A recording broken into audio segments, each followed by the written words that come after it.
You had to have a redwood tree, so like that.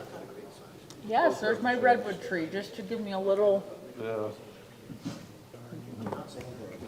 But don't do that. No, I'm not saying that we do.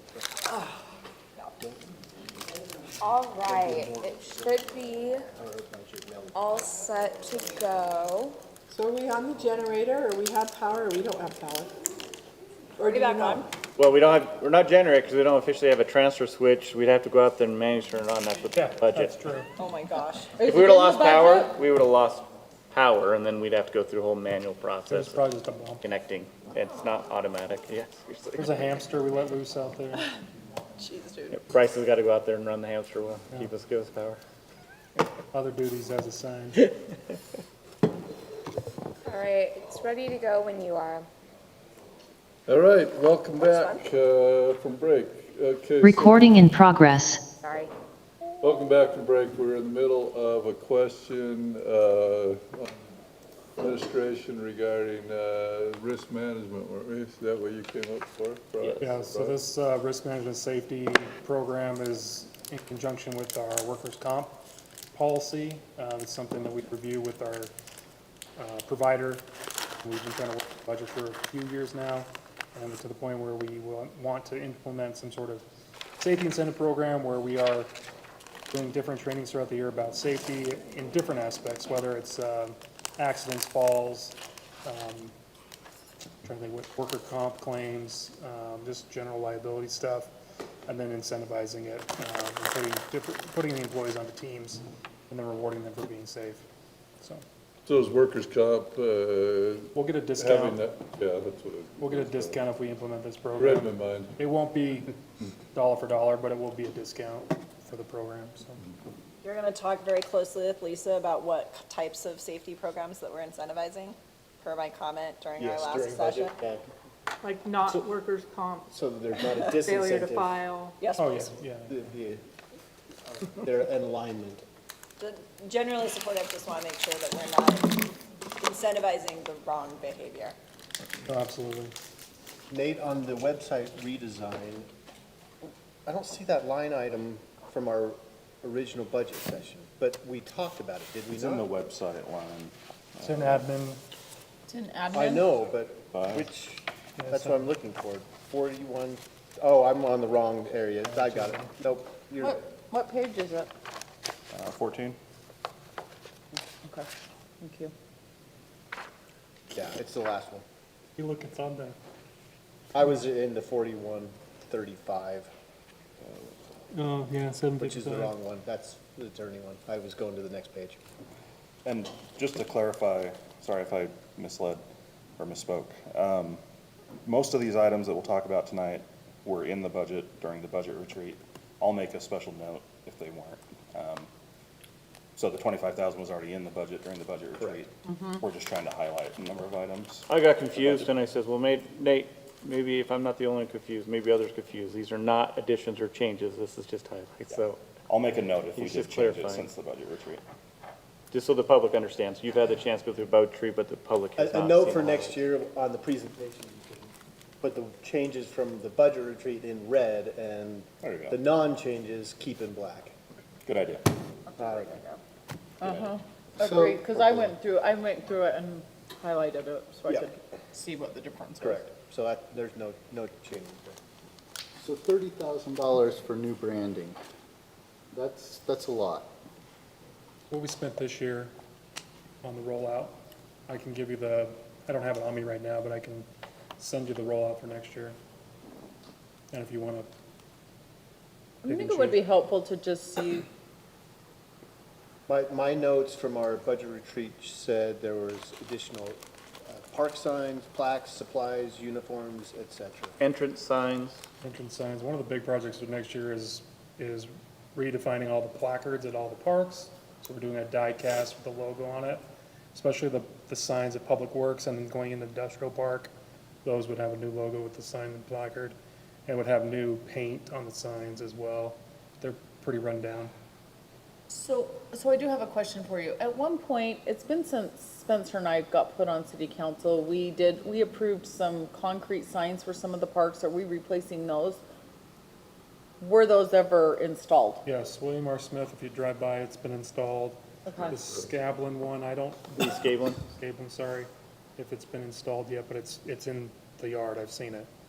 So, Are we replacing those?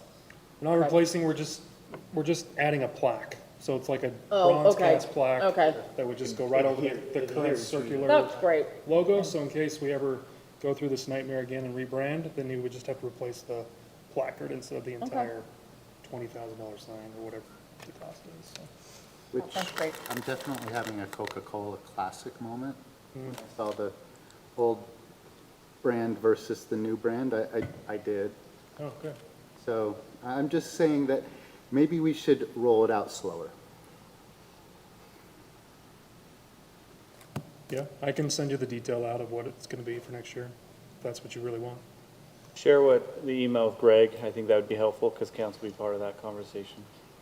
Which one? The one about having the follow-up meeting about how the roll-up would be, so. So that's funny you should say that, because I had the follow-up meeting today, and Oh, you did have it, he okay. shared with me his spreadsheet, and we're doing exactly what they're doing already on the So roll. ultimately, what we missed from Jive is actually having a meeting on what the rollout, phase-in rollout, so we plan it. And so actually Greg with Jive says, hey, we didn't do this one yet. We need to get together. So it sounds like Bryce met with them one-on-one, and I think that's what we need to present to council at maybe at the next meeting. So I presented that to council a while back, and we talked about this current budget year, and we talked about the next 2 years. You could probably go back and look at minutes, but I'm happy to send it out again into more of a detailed cost analysis, if you want to see that.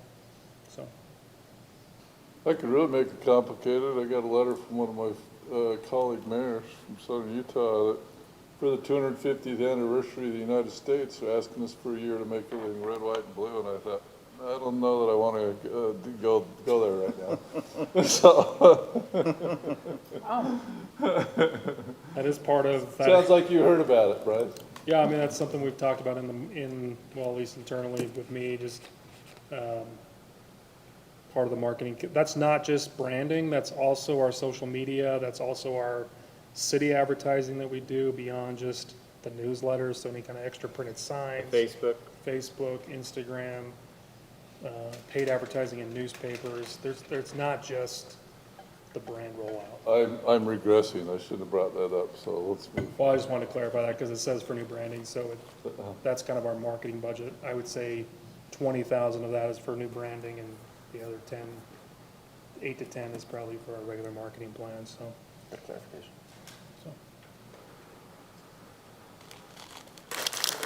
Do some more?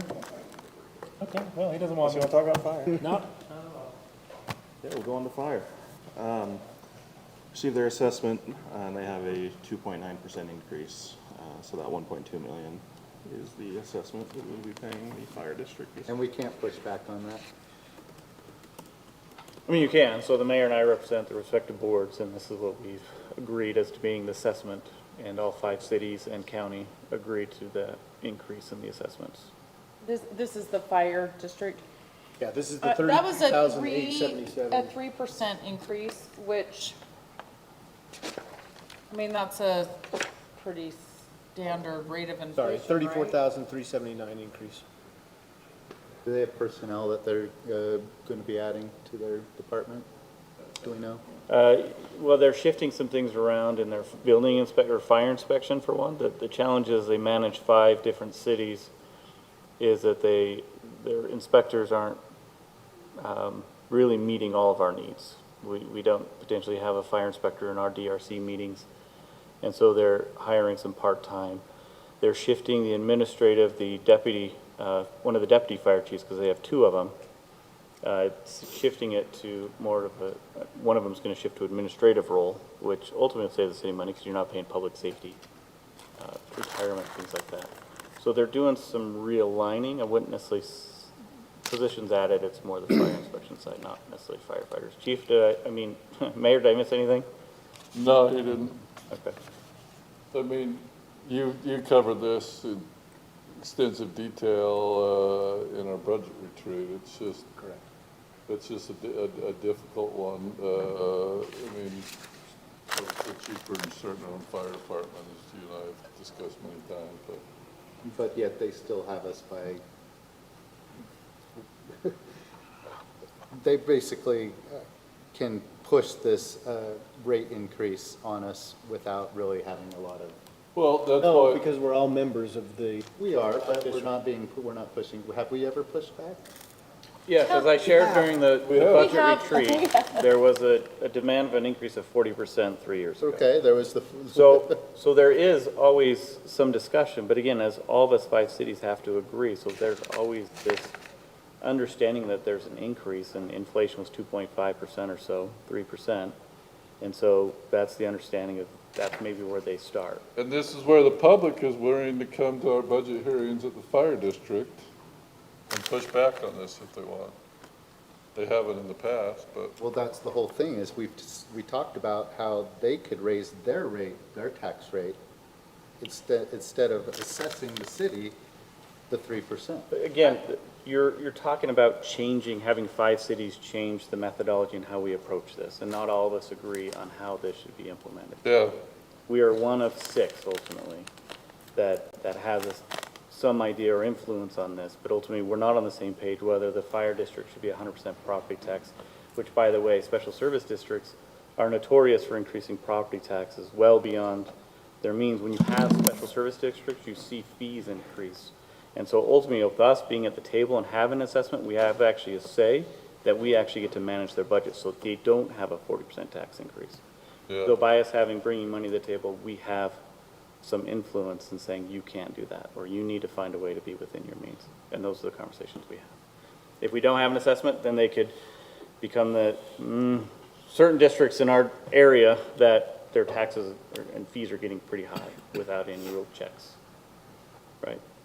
I'm not opposed to that, but are they implementing a property tax increase in addition? When was the last time that they did? Last year. Okay, so they did do a property tax increase last year. Did we, how much It's did been we? 2 years, I think. 2 years. Okay. But every year we're seeing a little bit from them, correct? Right, yeah, and we have policies that they have to be in place, and there might be another property tax increase in 2 years from now. Public safety is getting increasingly more challenging, as you're finding even in our own city. Public safety is getting expensive on retirement and wages, and they're dealing with the same challenges that we are. They're just dealing with, on a larger scale, where they have quite a number of firefighters, and then, of course, trying to train those firefighters is really challenging these days, without losing them. Go on a little bit of being a firefighter in one city is kind of the same as being a firefighter in another city. Being a police officer in one city is definitely not the same as being a police officer in another city. So you see firefighters jumping ship a lot more for pay, because being a firefighter here is the same as being a firefighter there. Being a police officer in Centerville is different than being a police officer in Salt Lake City. Is that fair, Lieutenant? So you don't necessarily see people necessarily moving for that, but firefighters are a different breed, and they have different, it's kind of the same everywhere. So trying to keep up and maintain your staffing is really challenging. They've had a challenge with overtime budgets getting really high, trying to maintain, because their staffing has been low. They're finally at a place where they're getting their staffing to a place where it needs to be. So you're trying to balance all these things out. Brian, just FYI, just the general fund, I'm not seeing what our total budget summary for last year was, excluding RDA, just what we have on the tentative budget, but it's about a 4.2% increase. In your own budget? Yes, Yes. of the general fund. So, I mean, they do go up a little bit. And I'm in principle against most of that. I know, but I'm just pointing out that it's, you know. Well, let me speak to that just for a minute. The increase that you're seeing in our revenues have stayed flat. Our revenues, our sales tax is not going up. Didn't Nothing- need to stay the same. Everything is staying the same. The things that are changing are the revenues coming in the 2 areas where the revenues have changed in this budget. There is no increase to property tax. There's no increase to sales tax. The 2 areas where you're seeing an increase are things in justice court and the sale of fixed assets. Those are the 2 factors that have increased our revenues. There's only a $600,000 or $800,000 difference between last year and this year. And those are the primarily 2 reasons why it's increased. Not because we are increasing fees in any way in the general fund. So when we're developing this budget, revenues have not increased. So anything we're adding to or including in it is cutting costs in certain areas to make this happen. And as a city, we're prioritizing some things over other, because that's what we're doing, is prioritizing and moving it, but we have not asked for any revenue increase. But we do have a fund balance transfer going on. We have a fund balance transfer. Those are two different things though, because you have a fund balance transfer for one item, the one-time items, capital equipment. And we have a desperate need for new equipment with mowers that are 19 years old or trucks that are 12 years old. So there is this growing need, but we have a healthy fund balance. Now, if I can go off a little bit more, I'll share some thoughts. When I first became city manager here in March of 2019, we had $1.6 million in reserves. That's all we had, $1.6 million. 16% of our general fund is all we had in reserves. And we were just trying to get going. We are now currently at 4.6 million in our reserves. Let me get my numbers. We're currently at 4.5 million in our reserves. So 1.6 to 4.5, which is 30 to 35% of our general fund. And we have $5.8 million in our capital 47, our fund 47, our capital. I'm sorry, how much is in Fund 47? 5.8. You guys' goal was to get up to 25%. So we got our 30% in our reserves, and then we got Fund 47, that's the above and beyond the 30%. Now, we had some COVID money, CARES Act money coming in, but ultimately, at the end of the year, what we have is department heads not spending every dollar that they are given. I think back, and many of you don't watch TV, but the Office episode where there's a surplus, and Oscar's trying to explain to Michael what you do with a surplus, and that's to spend every dollar. Our department heads do not spend every dollar. Our department heads have an understanding that every dollar they can put back into the Fund 47 is equipment they get to buy later. So we are in a healthier place than we've ever been. So as Nate and I are trying to navigate this budget and trying to be more transparent like we've talked about with medical, we're trying to find areas where we can be more exact so we aren't talking about a potential property tax increase. So our budget does not include any new revenues.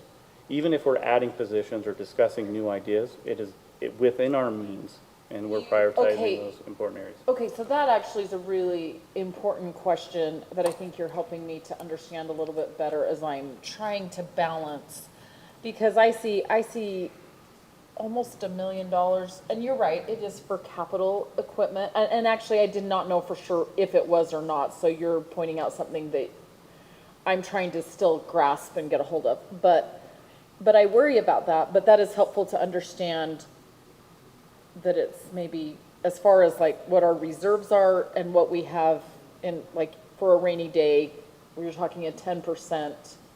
That's everything on pages 60 and 61 for that. Yes, Use Of of the fund capital? balance. yes, of Yeah. course, yeah. And so if there's, Brian, I know you gave your public comment, but if there's something that's irresponsible about what we're spending in any of the line items, particularly in the capital projects, I'd love to hear where you think the staff is being irresponsible.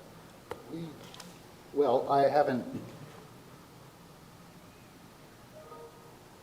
Okay, I mean, we haven't got to certain parts of the budget yet, but. Great. You So know, when we get there, I'd love to hear your thoughts. Continue then, Nate, sounds like. We can go to the next slide. Police, wasn't any major changes. They did add the drone maintenance line as we discussed in the budget retreat, and that amount has not changed since then. Going on to parks. let me actually stop you. Yeah. Administration, is that where Ferguson Group is located? Ferguson Group gets allocated in part there, and then in part to the other funds. I'd like to definitely point that out as a line that I think we need to consider. Is that worthy of further spending on, as we move forward in the budget? Is it something we want to continue that relationship with the Ferguson Group during this time when spending and grant money at the federal level may be less? And I did speak to a representative for Celeste Malloy, our representative here in our district. He could not give me a solid answer on that. But he said that he would be willing to talk to me, and it's, of course, been a couple of weeks, and I should have gone and talked to him. But I do think that we should invite that person in and have a frank discussion, or at least have them talk to us and let them know, or let us know what their perception of the federal government grant money is going to be for the next couple of years, next few years. And I think it is important because I do think we could be looking at a very different climate. next council meeting, they will actually be here, so you can ask these challenging questions. And So I- you'll have an opportunity That to, is fantastic. to challenge them, and then, again, it gives you an opportunity that if you wanted to take it from the budget, you have that opportunity before the final budget. I would So like you- to see it removed from the tentative budget and put back into the budget if we actually decide to do it, because it shouldn't be just a guarantee for them. And that's up to you as It's a really governing not. body I that mean, wants to the decide. tentative budget is just, I mean, I hear what you're saying, Brian, and they could take it one way or the other, but it's really not, it's really not an approved budget yet, so, at all. And I have some concerns too, so believe me, I'm looking for anywhere we can cut a little bit too, just because I hate to spend 10% of our savings when we don't know what's around the corner. And yes, Brant, I think you're right, like we're kind of flatlined right now. So I hear you, but I don't think it matters if we leave it in or take it out. That's no guarantee Then let's to take the it out. Ferguson group that they get it. Then I let's want to take hear it from out. Ferguson Group. Yeah, I want to too. I that think was- that's a lot of it for me, is hearing a little bit more about some of these questions that have been raised. Can we get a person from Celeste Malloy's office in here before then as well? We could get be them in awesome. for some meeting. So,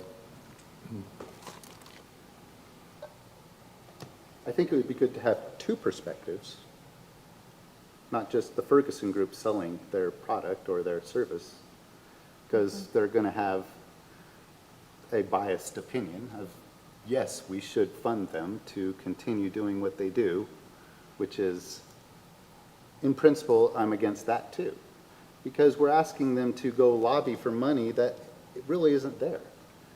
The federal government's in $1 trillion deficit. So, in principle, what are we doing? We're just continuing the problem in Washington. Well, I'm not disagreeing with you on that point, but I will say this, as long as there are grant funds out there to be had, I will definitely fight to get them for our city, because that's tax money our residents have already paid. yeah, it's so up in the air. It's like Congressman Stewart said to me about a year before he resigned on a call with him. He said, Mayor, he says, I know one thing, I'm not in favor of all this stuff, but if it's out there, I'm fighting for it, For Utah. For Utah. And so, I don't like it. We but did that with the that's what I'm COVID gonna money. do. I didn't really agree with the COVID money, but I wasn't gonna send my residents back when everybody else kept theirs, because then the only person I've hurt is our taxpayers. That's But I right. didn't agree with it. An objective measure is the measure that we can review next council meeting with the Ferguson Group, but on a return on our investment, we've gotten over a 70% return on investment. But we So if got you it have- all in one We year. got it in 1 year, and Exactly, that so year you get was in you pocket. get home runs occasionally, and if you stop a relationship, you'll never get That was like- anything in the future. A crack dealer selling crack to the or giving crack to the person, so they get hooked to No, it. it wasn't that way, Brian. Brian, if you want to You just, got hooked to this whole idea of spending money for Ferguson It because was they not- provided a grant. You know what, I can tell you for sure, for certain, these federal grants take a real skill set to get. They are hard to get the money, and particularly the fund that we got the water grant from, like, our staff worked their guts out. But, and in addition to that, I think it's really important that we remember that the mayor was heavily involved, and he had some relationships with our representatives and senators that helped us to successfully maneuver through some of that and kind of get them helping us, to create some energy there that helped us get that grant. But in addition, we have gotten some smaller grants, and some of them are not huge, but they have covered a little more than the cost of the Ferguson Group for the year. Like, we've gotten 70 or 80,000. I think we should get more than that, but we're not gonna get it every year. Is it fair to say this isn't something we're gonna be able to decide tonight? And we Nope. should No, we're probably not. Listen to the So, Ferguson group and then have Yeah, this they'll discussion present next time. on what they're chasing and what they've got for us, so. We're And it good, would Mike. be great if we could get somebody to come from one of the Yeah, for sure. offices. I think that's a great idea, Brian. Brant's looking at me like, what are you doing up here? So just being mindful of a couple things right now. We're working on a $3 million grant that we'll know in June or July. That's for a transmission line and a new well. And then remember too, that we're also doing another $6 million grant for the hillside. So, you know, if you want to cut it off, make sure you cut it off at the right time, not when there's putting work for you. Mike, are these both federal grants? They are. Which, I knew the water one was, what's the hillside one? Where's that coming from? Is that NRCS? Earmarked, Congressional earmark, yeah. And have we got it, or we're just hoping for it? just applied for it. We've applied for the $3 million one and then. What is the earmark? What's the bill? They put it in a bill, so it's the appropriations bill, so each congressman or House of Representatives, they are allowed to submit 15 requests, Okay. each. So it's competitive, there's a number of other cities that are also competing for that. And then the senators have an unlimited amount that they can submit. And the Ferguson group will talk more about this next. And we finally have a senator who supports that, where our previous two senators did not support that. That's So we have fantastic. access to another. And I will share, when I met with Congresswoman Malloy, as she was running for reelection, she shared with me that she loves working with the Ferguson group, somebody who understands the process, because when it's just a direct constituent, they don't understand the process. So she did give me a glowing endorsement of the Ferguson group, saying they understand it, they get it, they know how to get me letters, they know what I need before I even ask for it, and it saves me a lot of time. And I think that goes a long way. And the big reason why we got the first grant was because we were the example. We were the ones who did it the right way, applying for the earmark. And they actually used us when they came out here to another city. I was in a meeting, they said, Centerville did it right, talk to them how they did it. It's because we had the Ferguson group. Okay. So our disadvantage is we're not a lower income city like some other cities, and that becomes a disadvantage in some areas, but it doesn't necessarily eliminate the possibility that we'll get one. It's kind of hard. I agree with, Councilman Palmer too, is I used to feel the same way as, I go after these grants and do all these things, but in reality, I kind of changed my tune a little bit when I think about, well, grants are gonna go somewhere to somebody. And I might as well try to harness them and bring them back to the Centerville, is how I look at it. And I gotta be totally honest with you, I'm a fish out of water when it comes to applying for these grants. It's, I have to do what they ask me to do, because it's just not easy. Nate probably figures it out better than I do by a long ways, but It's a lot.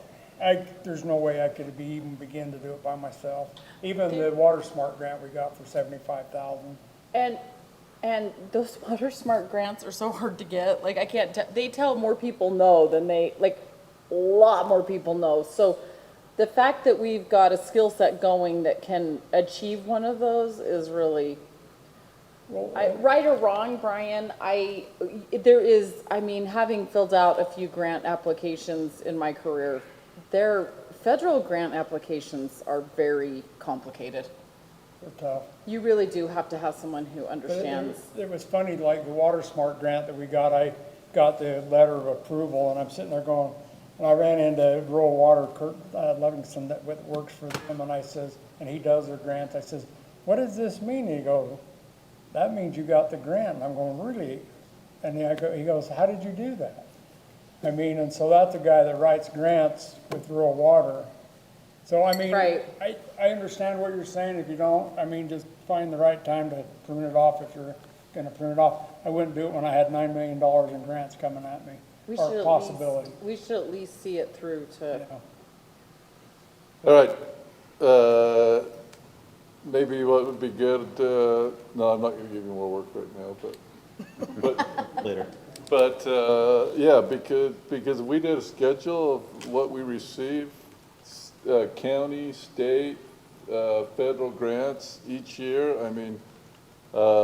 We can't have some of the things in this city without raising property taxes on people if we don't have some of those grants, so. The things that are needed.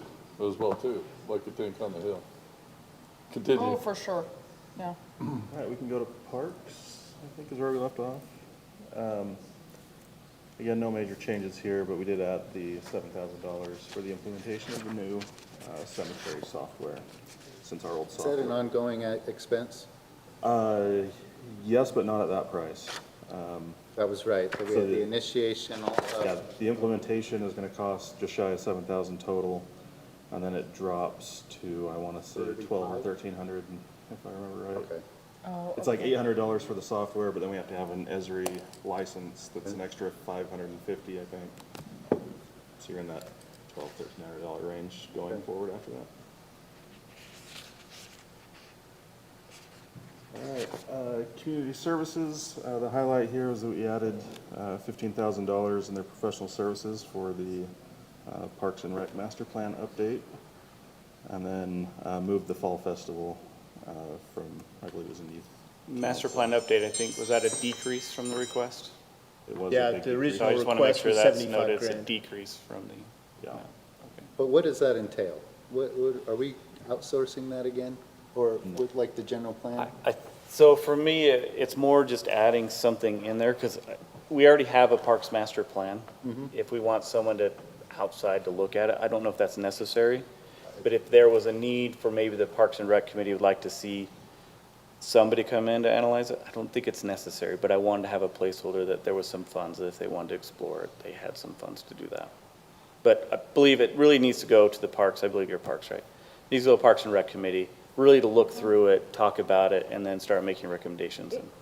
The way it sits now, it's not like this big, long, arduous, written out document. It's kind of it's almost like a PowerPoint with like kind of bullet points. And I do think they can actually go through and really identify like, oh, we did that. That really doesn't seem to be what the community wants right now. It's probably, this is more of they would just probably be rearranging and really that would take that much for our Parks Committee would need to be involved almost at that level anyway. And I hope there would be some editorializing, just helping explain, as we go through to a potential new RAP tax, this plan matters. And I think we Yeah, should prioritize it as quickly as possible. yeah, for sure. But anyway, that's what it is. It's just potentially some funding that, if they needed some outside help. Go on to facilities and the city hall budget. We've removed the request for the full-time facilities maintenance supervisor, which again, this is a change from our budget retreat. Brand, I'll let you go into it. So had a number of conversations with staff. Ultimately, I appreciate all the thoughtful comments at our budget retreat, so it challenged me to look at this a little differently.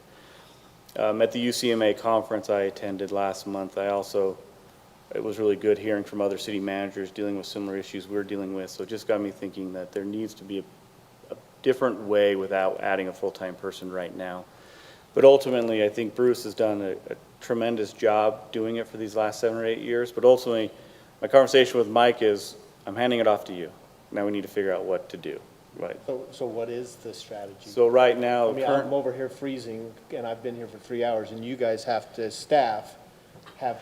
be Yeah. here every day for 8+ hours. So luckily, within the Public Works Department, Cameron Woodbury actually has a general contractor's license. So ultimately, I'm going to be adding that to his responsibility to assist with identifying and taking over some of these responsibilities. Something that might take Bruce 20 hours, maybe takes Cameron 10, just because he has that knowledge and skill set. And hopefully, there'll be cost savings over time, because Cameron will either be able to do or be able to But will he be negotiate able to do better his prices. drainage job okay at So the there'll same be, time? I mean, so with the hiring of the new drainage, we're gonna have to carve out 10 hours a week to do this extra assignment. And with that, what's in the budget is assignment pay that goes above and beyond what he's currently doing. Potentially it's overtime hours, things like that. But ultimately, I want Cameron's knowledge and skills to come in and say, here's what's wrong with the building. And then come back next year, next budget year, and say, here's what I found with Centerville City and all of our buildings. And then we can have a good, thoughtful conversation about what the recommendation is to go forward from there. So I do like, as long as that can work in with what he's already doing, I like that idea just because I think that was the question was, do we need a full-time person here all the time? And so you're right, he can analyze that and, And we'll see. We'll have Where's a good the conversation overtime next pay week. gonna come out? yeah. So I believe Nate has it in the city hall facilities. It's, No, it's Oh. we'll hit that. It's a transfer. Okay, it's a, Transferring so some we money haven't from got the there general yet. fund Okay, to the. I was just So wondering you if will we keep pay it him in that hour, line. time and a half, hourly, One- what? essentially assignment pay, giving a little bit above his current pay to provide this skill, because And it's a what I higher was gonna skill say is level. I just didn't know if that overtime pay would be in that line 111. No, it may change if we can get it answered in a month, but Okay. right now it's really hard to, where his salary comes out of the Right. drainage fund, it's hard to set up our system to just allocate a portion of it. Percentage. Hopefully seeing a decrease of approximately $110,000 down to 15,000. So right now, we just have a transfer from the general fund to the drainage to cover those expenses. But if we can get our software figured out, that may change. Okay, so right now you have a transfer fund from General- drainage, General fund, general fund to drainage. Because that's Okay. where he's getting paid For out of. City Hall, Yes, yes, that's the flow, So it reduces the cost to the drainage fund by, well, yeah. actually won't. Yeah, because it shouldn't be a Well, fund Correct. cost. Does that make sense? Right. I appreciate you doing that and being creative. I think that's awesome, and it's saving us all of the benefits of another employee. So even where we're paying overtime, we're saving the benefits of having another full-time employee. And then Right. if we find out we don't need him, you've got to let him go, which is a really hard thing to do once somebody's got the job. And I appreciate you a lot. Yep. Going and looking a little bit harder and finding maybe a solution, maybe not, but we'll know we've tried. So Absolutely, I think it's great. And Cameron actually is pretty excited about it because he loves that side, right? He's the one who built our conference room here. He's the one who has built and done a lot of small things around City Hall already. He's very skilled, so I'm pretty, awesome. he's excited.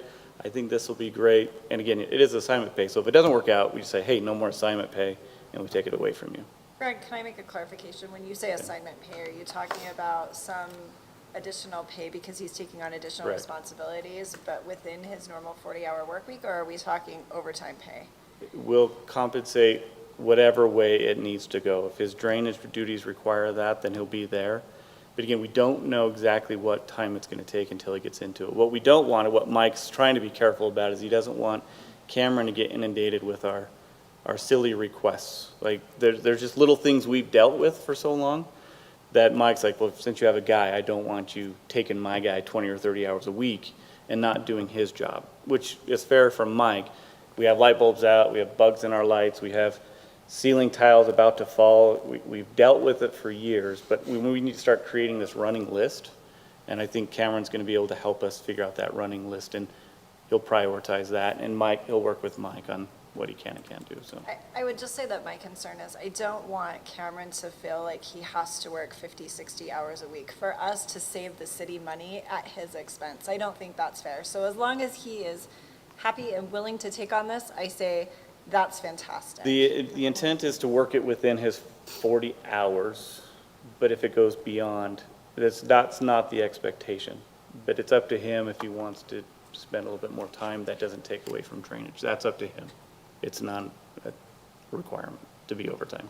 And he was doing that drainage audit for the last couple of years, so that did take a lot of his time. So that is part of the conversation, Councilmember Meekum. He's the drainage audit, not to say it's not a big deal, but Drew's doing amazing. And so there is this level of just maybe Cameron can be freed up to do a little bit more of this to actually ultimately say, and again, we're paying for it, so there might be some offset to the drainage in some way, but ultimately, I think it's going to be far more better. And it'll free up Bruce to spend a little more time in the parks, because that's become a much bigger priority than it was even 5 years ago in some areas.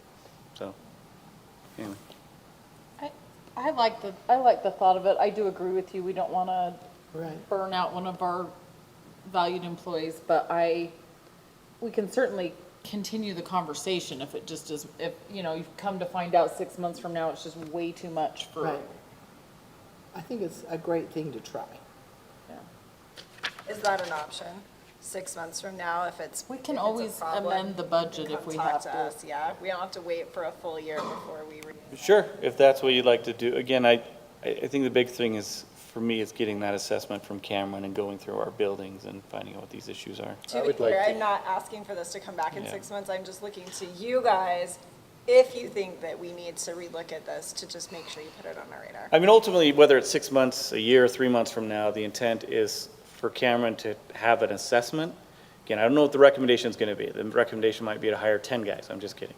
But the recommendation might be, here are the serious issues, kind of like what we did with IT, right? So this is kind of my thought, is we had TechServe come in after we had our issue. We had TechServe come in and we paid $120,000 to upgrade all of our servers, to upgrade all of our issues, to give us a little bit more security.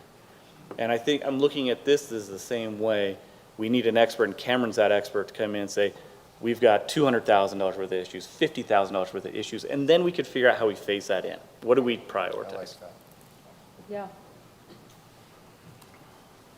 And I think, I may not be speaking for the whole council, but I appreciate the transparency, no matter what time of year it is, if there's something that needs to be discussed. It's better to know, even if we say, oh, we gotta wait till the next budget year.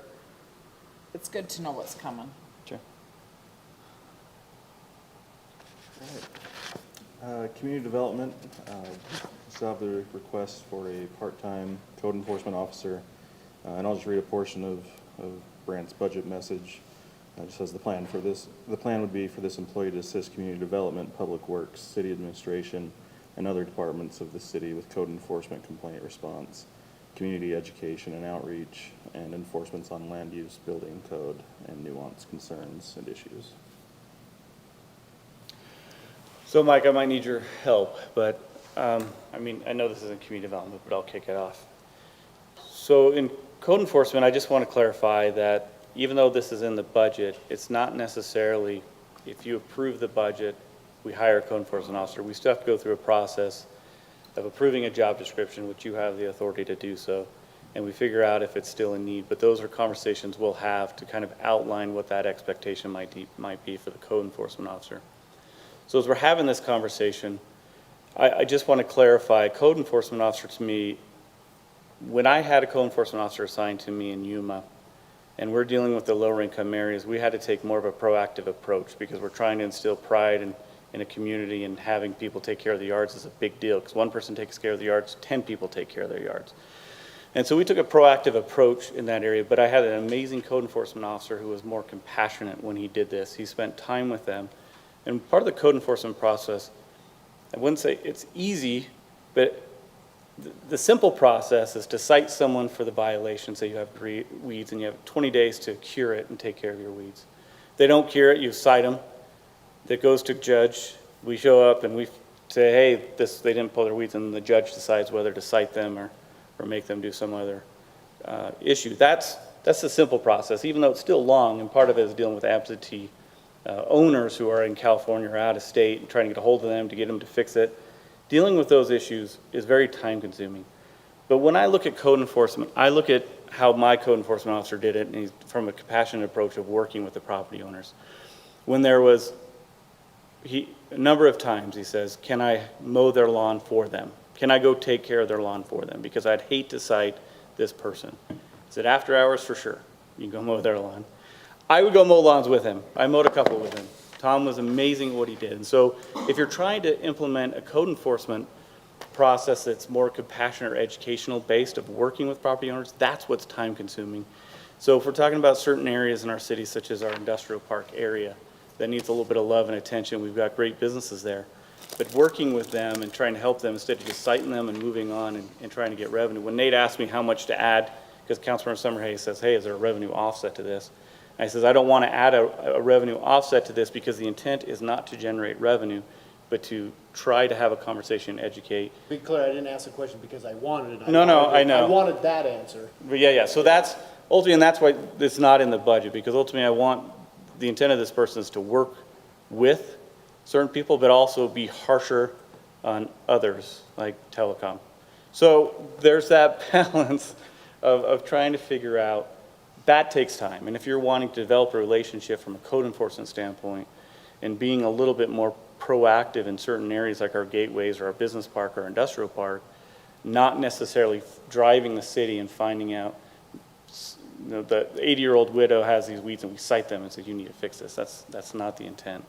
Working with these other things of trying to work on our areas as viewable to the public is at least kind of how Mike and I envision this responsibility. So again, ultimately, we still have a lot of work to do. Even if you allow this to be in the budget, we still have to come back to you and develop the job description, set the expectations, and then we hire the person if it's approved. So, Mike, do you have anything else to add? Sorry. I kind of took over your Just one thunder thing there. to note, we do have business licensing areas where there are business licenses not being enforced, like I talked about the last one, so there might be a little bit of a revenue offset to that point. Just wanted to add that one element to it, but other than that, Brett, you said it really well. And you'll see that it doesn't just impact, but there's potentially an opportunity to work with police department. I had a conversation with chief, and there's some areas where it would actually take some responsibilities off our police officers, and they don't have to provide that service anymore. So instead of paying the officer their wage, we're paying this wage, which is much less expensive. But officers are providing some level of code enforcement as well. Is that fair, LT? Okay. What types of code enforcement are they providing versus what we're doing as far as zoning, code enforcement, business license, code enforcement? So like code enforcement that I deal with, if it's animal care issues, I refer to animal care. If it's a noise ordinance issue, I refer it to the police department. Okay. Parking violations referred to the police department. Even snow removal on streets, I think that's actually Mark Marchant in the streets department in the winter. So you can see how some of these things are already occurring in other departments where a code enforcement officer could have those responsibilities. Even sometimes you'll see parking violations in a commercial center. That probably would be the police department, whereas the code enforcement officer might be able to even deal with those kind of issues. Do we worry about commercial parking issues? Sometimes some cities do. I don't know if in Centerville, I don't want to speak for the police, when you have somebody who's not doing the handicap parking correctly. Okay. You might have somebody that's violating handicap parking, they don't have the appropriate placard, it should be reserved for those that could. Some cities do enforce that, but that's why I referenced that, yeah. LT, did you have anything to add? No, I think he nailed it. Okay. Is our police department code enforcing parking lot like handicap, inappropriate parking that way? Not for the marking of them, no. Okay. Okay, thank you. So I have a question, and I want to be careful because I'm not talking about people, I'm talking about jobs and where we're at now. But am I wrong that I do think that right now the code enforcement is in both Sydney and Mike's job descriptions?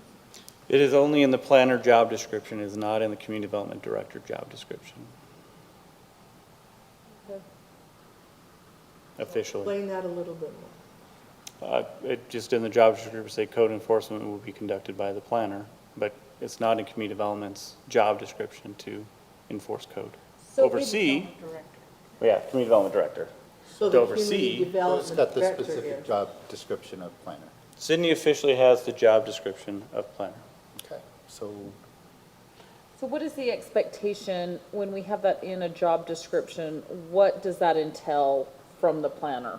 Like obviously, I'm finding out that there's different departments covering different aspects of code enforcement. Well, I mean, even I'm doing noise, which has been given to me when I first started saying, Brent, you're responsible for noise and variances. And again, that shocked me. I was like, well, no, Yeah.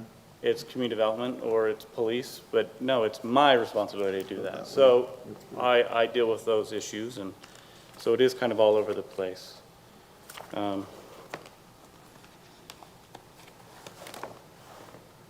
just trying to.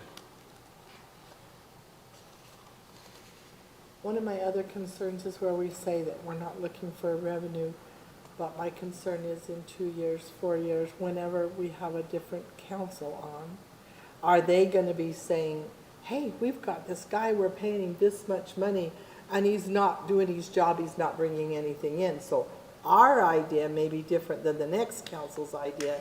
So we bring him in saying, hey, be a nice guy, just, help us bring these people into compliance. And then the next guy comes along and wants to give him, look, if you want to keep your job, you've got to bring in enough to pay for yourself. I have a real concern over that. Then that's the prerogative of the future council to decide that. Future council could hire a code enforcement officer. And they can determine whether it's working or not, and that's okay. Again, that's That's for that future council to decide if it's working for them But or we're not. kind of setting it up for that because that's what people are gonna want to do is have them. They could hire someone anyway. They Like, could. I mean, I think that part, we have no way to determine what a future council will do. I think we just have to figure out what's the best thing for right now. Creating a slippery slope for what may happen, though, is what we are Well, here, preparing for but, here. okay, so admittedly, I was probably really not supportive of the code enforcement officer for a lot of the reasons that you've said, Robin, but truly, I feel like we have a lot of frustrated residents also that are constantly calling, and because we have staff that is spread thin, they're frustrated, and I can think of 5 or 6 specific examples that I've been involved with